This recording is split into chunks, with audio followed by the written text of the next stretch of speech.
speak with Kaalu when you're ready to fly. Percy, you stay here and guard the nest. We must secure this terrace. Help our forces turn the tide. You fight like a legend. Come, let us return to the sky. We need to capture those alignment controls. The Raven Speaker acolytes are ready to leap at your command. It is no good. They're dying out there. Clear a path for them.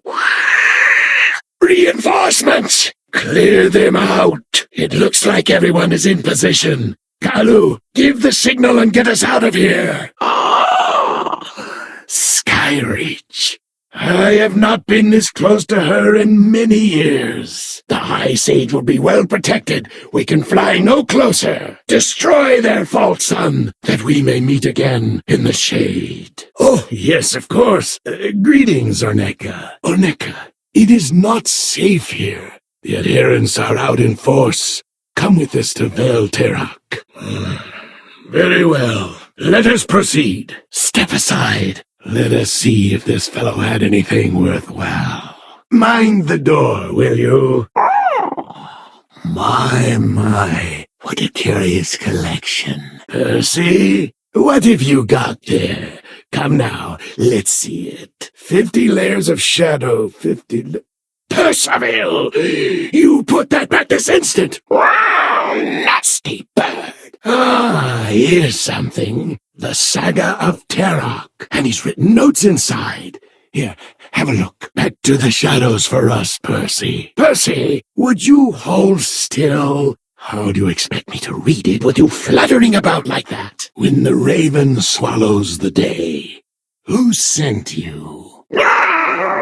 You want to know why my people flee Iraq? Look outside. Our own kin fear and revile us for this curse. We'll slip away while you keep the herald busy. Meet us near the bridge just outside of town. Orneka's hut is just down the road. Percy and I will be close behind. Almost there. Come along, Percy. Shadows gather. Yes, just barely. Are we late? Yes, and something unexpected, too. We have much to discuss. Great Kaalu, the tales of your majesty are woefully inadequate. The adherents of Rukmar wield a great power. They would use it to burn us all, including your ravens. Great Mother, in the name of Anzu, we ask humbly that you lend us your wings. With your help, we can extinguish the light which sets the sky ablaze. Long ago, a Bloodmane Pride Lord commanded his hunters to bring him 10,000 Arakoa feathers. Eager for the glory of battle, the young chieftain had hoped to incite a war with the Arakoa. But the Talon King came alone, and what ensued was not a war. It was a slaughter. He moved with grace and power matched only by the wind. With the sweep of his wings, he cut down even the strongest of the Bloodmane, like so many blades of grass. Their Pride Lord was fierce, but he was no match for Terok. Satisfied that his message was clear, the Talon King left the Bloodmane to pick up the pieces of their broken tribe. The Talon King's own sages betrayed him. Terok and his allies were cast into the pools. Their cursed blood seared his flesh and tore at his mind. As he withered, Terok had but one concern, his daughter Lithik. Seeing her broken body, Terok despaired. He surrendered to the creeping darkness, but in that darkness, something found him. A strange power filled the Talon King. A presence urged him on. Wretches, driven mad by the curse, thrashed about in the pools in agony. But Terok set them free. The strongest of his gods clung to sanity, and when the Talon King called, they answered. A strange orb peeked out from the wastes.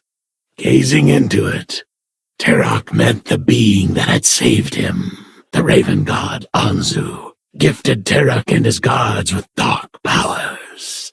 In time, they would be known as Talon Priests. Together they would build Sketis and protect the unwanted children of Rukmar. As the years passed, the Talon King's health declined. Grief hung in his heart, while the curse chewed relentlessly at his mind. He began to hate this world, abandoning Skedis, and even sacrificing his own people in search of a cure. Hoping to rejuvenate their fading king, the Talon priests sealed Terok away in the shadows. And that brings us to today. With the relics and the Talon priests in place, we are ready to call upon the Talon King.